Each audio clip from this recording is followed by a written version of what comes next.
mayam punampu poinau kaisa mayangna ikai khunabu chabgulena ikongona khoyamjari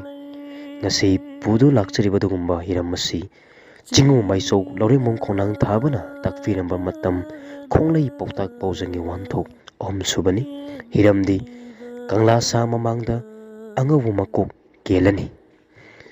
matamgi khonglai pautak paujan asina phongdoklliba mafamdi matam ama lakani matamduda Kanglaipak Manipurgi konung oiriba Kanglada leiriba Uttarasanggi hek nongchupta leiriba Kangla sa hairaga khangnariba nongsagi sawong sada manaba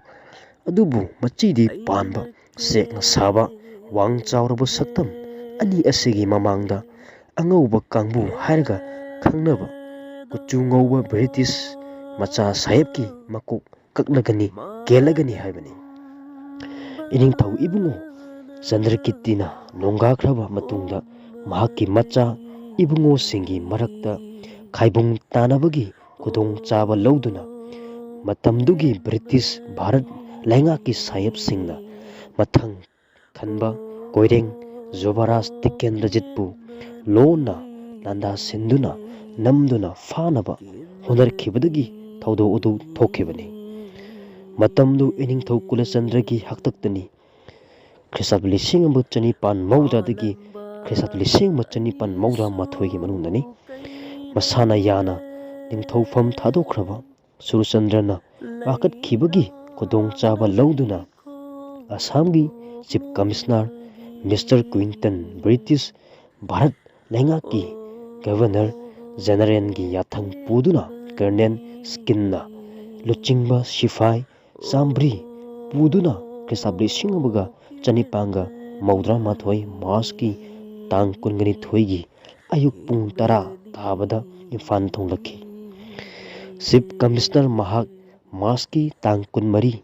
ki ayukta tumu satkani kuli chama piyu hairamba du toklaga Kohima chatlagani kuli chambri piyu haijinaduna March kulumdoigi numidangda jagoi ras yengi haiduna pung kharadang yengba sasinaraga March kunmari gi nongalamdaida pungfamda Kohima chatpagi mahutta mathang khanba koirengbu namduna phanabagidamak Kangla manungda leiba mathang khanbagi sangaida lona nandalami yum kai kaya mai thadokhi nupi angang kaya yauna maral lejadaba mioi kaya hatokhi adugumba saramchat oiba huran landa silakhiba adugi cherak oina Thangan General amasung mathang khanba koireng anina khanaraba matungda Kanglaichak Manipur singi British Masa Sahib singda taisannaba yararoi haiba khangaduna Chief Commissioner Mr. Quinton Political Agent Mr. Grimau Colonel Skin Lieutenant Simpson amasung Kansin Sahib manga asibu sangning bada sinnaduna Kangla sa Mamangda mangakakhi mangakakpada tarakpa I adu manakta leiriba Kangla sa ani adu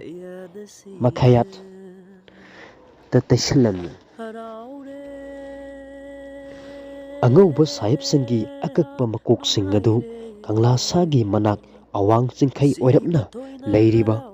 langi lairemi ama oiribi nunggoibi lairembigi